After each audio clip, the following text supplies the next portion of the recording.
moni abwezi nonse okondedwa mu dzina lopambana la Ambuye Yesu Khristu. Chinamkomera munthu, Mulungu kumkonda munthu. Amatikonda kwambiri Mulungu. Kuteroko Mulungu sokwanira popanda ifeyo. Kuti muoneza kuti Mulungu amatikonda kwambiri. Pamene Lucifer ananyenga angelo kumwamba kuja, nawukira pamaso pa Mulungu. Chifukwa chakuwukira Mulungu, anamenyedwa kumeneko, anathamangitsidwako, naponyedwa pano pa dziko lapansi. Anagwa angelo, 2/3 ya angelo kumwamba inachimwa. Atagwa choncho, Mulungu sanapangire njira yakuti awaombole abwerenso kwa iwo. Koma pamene munthu anagwa m'munda mwa Edeni muja, Adamu ndi Hava ndi mtundu wonse wa anthu, Mulungu analokhudzidwa chifukwa cha munthu. Haleluya! Ndipo anampangira njira yakuti munthu abwerenso kwa Mulungu pa chiyanjano, kupyolera mu mwazi wa mwana wankhosa okhetsedwa pa mtanda paja. Ndithu ni nsembe ya mtengo wapatali imene Mulungu adatipatsa imeneyi. Taganizani kuti mpaka na Ambuye Yesu Khristu alolera avulazidwe, anyozedwe, akwapulidwe, abve zowawa zonse zijazi. Nkhani yake n'chifukwa cha inu ndi ineyo. Taonani kufunika kumene ife tili. Akanatha kuthawa zinthu zija bwinobwino, koma iye sanatero, chifukwa mumtima mwake, m'malingaliro mwake mudali inuwo, kuti nini mwana wanga wakuti nena inuwo. Ngati sinikhetsa mwazi uwu atayika, koma maso ake abve zowawa zimene zija. Haleluya! Ndi ifeyo abale nalo mutikadazindikira chisomo chimene chichi, timasweka kuti tikhale anthu odzichepetsa, tisakhalenso anthu akuti tizimwawitsa mutu Mulungu. Ayi, koma timasweka tikhale anthu akuti Mulungu azikhala ukondwa kumwambako chifukwa cha inu ndi ine. Azinyadira ngati mene amanyadira ni Yobu, kuti amamuza Satana kuti wamuonako mtumiki wanga Yobu ku dziko lapansi. Alipo okhulupirika ngati iyeyo, munthu amene amadana ndi choyipa, amene amayenda moongoka. Azikhala Mulungu akuyankhula za inu ndi ineyo, kuti nini mwana wanga wamamuna akukamba za inu, nini mwana wanga mkazi kumeneko akukamba za inu, kuti ameneyo sagwirizana ndi tchimo mwa njira ina iliyonse. Iye nthawi zonse amakonda chilungamo. Haleluya! Kuli kuyamikira mwazi umene Ambuye Yesu Khristu adatikhetsera pa mtanda paja, kuzindikira kuti chipulumutso ichi sichawamba, ni chodula. Haleluya! Ndeti masweka tikhale anthu nthawi zonse odzichepetsa pamaso pa Mulungu, ololera ngati mene Abrahamu analili, kuti Mulungu atamuza kuti apereke mwana wake Isaac, amene anamvutikira zaka 25 kuti ampeze.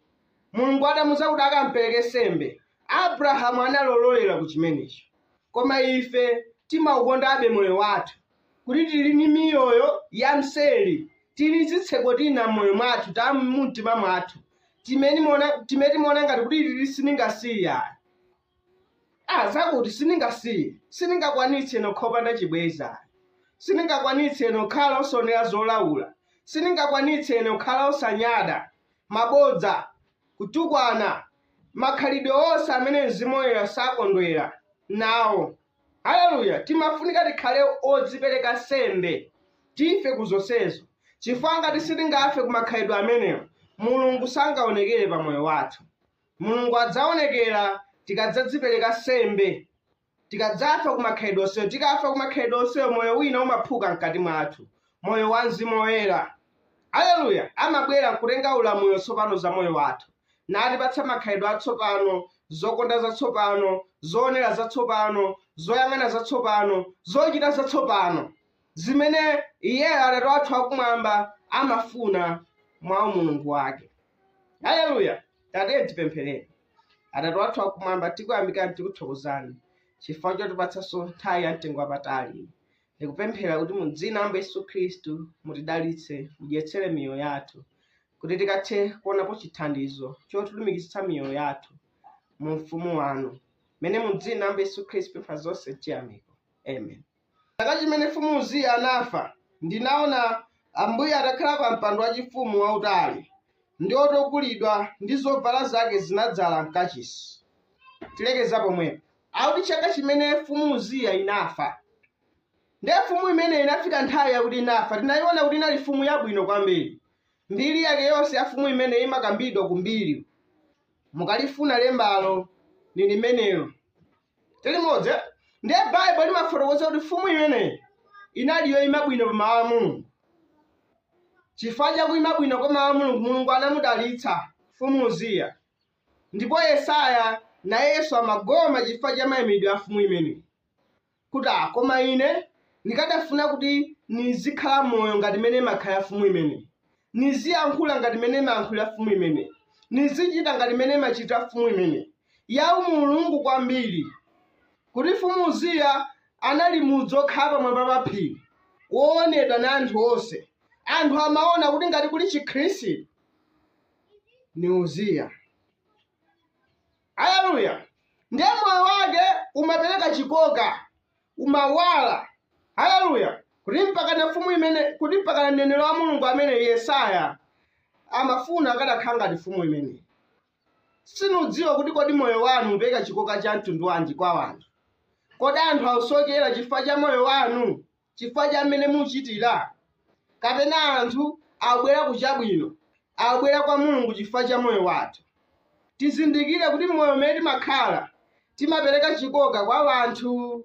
Anthu akutiyang'ana mmene tikukhala. Makamaka ife amene timadzitchula kuti ndife Akhristu, timene atiyang'ane, timene atikhala osamala kwambiri. Chifukwa ngati anthu alephera kubwera kwa Mulungu chifukwa cha moyo wathu oyipa, kuti uwakankhire anthu asabwere kwa Mulungu, tikayankhira moyo umenewo pa tsiku la chiweruzo limene. Haleluya. Koma anthu azibwera kwa Khristu chifukwa cha moyo wathu. Anthu azidabwa kuti uyu akukhala bwanji moyo umene. Nombukira nthawi nake nili ku banki kumeneko ya NBS kuzomba kumeneko. Kunapeza zona kuti ntalenga ndalama za ine pathera pati. Ndi analakwitsa inachuluka ndalama ichi. Inachuluka ni 2000. Ndene nayiwerenga kangapo nkona kuti ndalama iyi utani ichuluka. Poona chonchomo kenako napita kwathera uja kuuza kuti inu owerenga uja mwanipatsa ndalama zambiri, ichuluka ni 2000. Kungochita mwachonchomo anthu mu banki adachita odabwa. Wonse udabwa. Akuti ni munthu wotani amene. Zona angabwezerese ndalama itachuluka. Muona? Anthu anaona chodabwitsa. Mulungu amalemekezeka ndithu mu ntinthu ngati limene toto. Kuti timapangitsa ena azinena kuti koma anthu achilungamo alipodi. Akhristu alipodi. Tili modzi, kagula kanthu pa shopu akupatsani chenji chambiri. Muuzeni kuti mwapeka chenji chambiri. Munthu uja mumamusira china chake mmoyo mwake. Kuti ni munthu wotani amene. Mutamukhalira mmoyo wabwino munthu ngati ameneyo, namuchitira umboni wanu za Ambuye Yesu Khristu, kuti Yesu Khristu anakuferani. Musweka mbadwenso mwatsopano.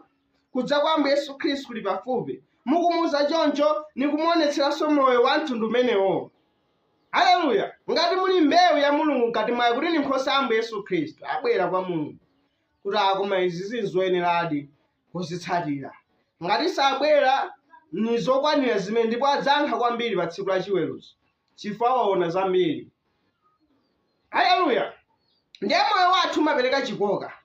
Koma chinthu chosakhala bwino chimene mfumu Uziya anachita, atamba bwino choncho pamaso pa Mulungu kukondweretsa, sanamalize bwino. Mulungu atamudalitsa choncho mwene afika nthawi yakuti mfumu Uziya tsopano anadzimvera chikwanekwane otetezeka. Kunyada kudampeza. Pride. Haleluya. Mukadzafuna kuti muone kugwa kwa munthu, choyamba dzaoneni kunyada. Mukadzamona munthu amba kunyada, ingodziwani kuti kumene apitako ni kumanyazi. Chifukwa chimene chimatsatira kunyada ni manyazi. Haleluya. Mulungu sadzalola kuti agawane ulemerero wake ni munthu wina aliyense. Mulungu amafuna azilandire ulemerero yekha. Kutaloko kati ini njinga moto, kati ini galimoto, kasukulu athu yenda, kati ini ndrama, kati ini chinthu chabwino bwanji. Tiye tiperekeni ulemerero kwa Mulungu. Timkweze Mulungu, timuthokozeze zimenezo zimene Mulungu amafuna. Ndipo mochuluka mmene tizichita choncho, ni mochulukanso mmene Mulungu azipitiriza kutidalitsa. Koma ambiri ponakayo ndifeyo napanga. Ine kudzikweza. Mulungu sakondwera ni munthu otero. chifukwa mukamati ndine mmakhala muchotsapo malo a Mulungu. Kunena mwachilungamo chimene muli inuwo chifukwa chisomo cha Mulungu palibe chimene munapangapo. Nikhoza kukumbani zambirimbiri kuti muone kuti palibedi chimene munapangapo. Koma ni Mulungu. Thanzi mchingo kambapo chimodzi thanzi Mulungu akadafuna bwezi muli kuchipatala kuja mukadapanga zimenezo. Osadzukanso pa bedi zikadatheka. Olo kuchotsani moyo wanu ngozi ja mudapulumuka iti. Analinda ana amenewo. Haleluya. Ndiye ni Mulungu. Koma anthu amakhala phungu sawo na amati nimene zimakhalira. Ayi, ni chifukwa chisomo cha Mulungu. Mukadzasindikira chimene mudzakhala munthu odzichepetsa. Na amakweza Mulungu. Haleluya. Ndiye Uziya anayiwala kuti ni Mulungu amene wakhala kudalitsa ufumu wake. Anadzikweza, anadzimvera chikwanekwane. Anadzimvera kuti iye nokwanira basi. Chifukwa cha mzimu umenewo wodzikuzawo onyada. Anamvera kuti akhoza kuchita china chilichonse mmene angafune. Ni mmenenso munthu akadzikuza amachitira. Amaona ngati kuti akhoza kuchita china chilichonse. Akhoza kukhala ndi mzimu yonse, akhoza kuchita china chilichonse. Akhoza kutukwana kachita izo, amamvera choncho. Munthu akadzafika malo amenewo ni angozi. Kugwa kwake kwafika. Haleluya. Ndiye mfumu Uziyayu chimene anachita chifukwa cha mzimu umene wonyada wodzimvera chikwanekwane. Iyeyo ali mukachisi anakatenga malo amene azikhapo ni munthu asembe. Anakatenga chofukizira chimene amachita ni asembe. Mulungu adanena kuti ntchito imene azigwira na asembe. Alevi, ana Aaroni aja, na amene azigwira ntchito yofukiza. Ni mmene zimakhala ndithu ndongosolo la kachisi. Mulungu adayika mfumu Uziya kuti ikhale mfumu, osati wasembe ayi. Haleluya. Chifukwa Mulungu wina aliyense amamuyika pa malo ake. Kutero limene tizizindikira malo athu mu thupi la Khristu. Komanso tizizindikira malo athu amene Mulungu amatidalitsirapo ku zinthu zathu. Haleluya. Tizizindikira kuti talenti yanga ili mbali yakuti ili mwakuti. Ndipo tikazindikira malo athu tikhale pamene paja tikutumikira Mulungu. Tikhala mdalitso. Koma mfumu Uziya adona kuti ufumu sunikwanira ayi. Koma amafunanso akachitanso ntchito ya usembe. Ukatenga chofukizira. Adachita choncho, wasembe anabwera kudzamkoza. Kuti mfumu, simwene amuchite zimenezi, si malo anu. Inde Mulungu wakudalitsani, koma izi mupangazi si malo achani ainu. Chifukwa chimenechi mfumu malo moti chiyese chisomo. Ikoze mwachangu inakwiya. Chinthu chotembereredwa. Pamene munthu umukoza, umuuza ndithu mwa mawu a Mulungu kuti zimene mupangazi si mawu a Mulungu, si zabwino, mathero ake ni akuti munthu uja namakwiya. Chifukwa cha kukwiya choncho, mfumu Uziya idakanthidwa ni khate. Khate inamkantha mfumu Uziya pomwepo. Mulungu salemekeza munthu, kani mfumu kani ndani. Chimene amalemekeza ni mawu ake. Amalemekeza munthu pokhapo munthu uja akhala pa mawu a Mulungu. Pamene Mulungu amalemekeza munthu. Koma munthu akasiya mawu, Mulungu samulemekezanso munthu amene. Mfumu Uziya inakanthidwa ni khate pomwepo. Mwina inu makani muchitawo simukanthidwa ni khate. Kwa moyo wanu kufa upita ku Gahena kumene. Haleluya. Ndiye anthu akhate mu Israeli amakhala malo awo, samakhala mu dziko la Israeli. Kopa kuti angapatsira ena khatelo, amakhala ku malo awo patulika kumene. Ndiye chifukwa cha khate limene mfumu imeneyo Uziya idachoka mu ufumu wa Israeli. Nukakhala malo ena.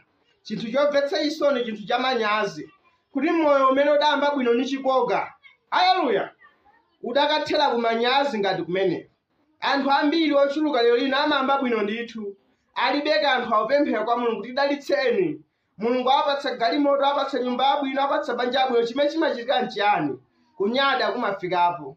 Muona amuna alowa njira yawo awenda na akazi. Galimoto ija imene avutikira Mulungu apatsa ija autengeramo mahule imene. Haleluya. Nakambochita choncho, kenako mavuto amabwera. Chimene chimatsala kutsogolo kwake ni kugwa basi. Tilimodzi, ndiye timasweka nthawi zonse. Tikhale osasintha kumulemekeza Mulungu masiku onse a moyo wathu. Osati kanthawi pang'ono, achisadzamutayekolo pang'ono koma masiku onse a moyo wathu. Ndipo akakhala masiku onse a moyo wathu, pamapeto pake tidzapindulapo moyo. Tipemphere. Tikuthokozani Ambuye chifukwa cha phunziro labwinoli, chifukwa cha kuphunzitsa kwanu. thandizeni tikhale omamatirani mawu anu mene mudzina Ambuye Yesu Khristu pempha zonse mchiyamiko. Amen.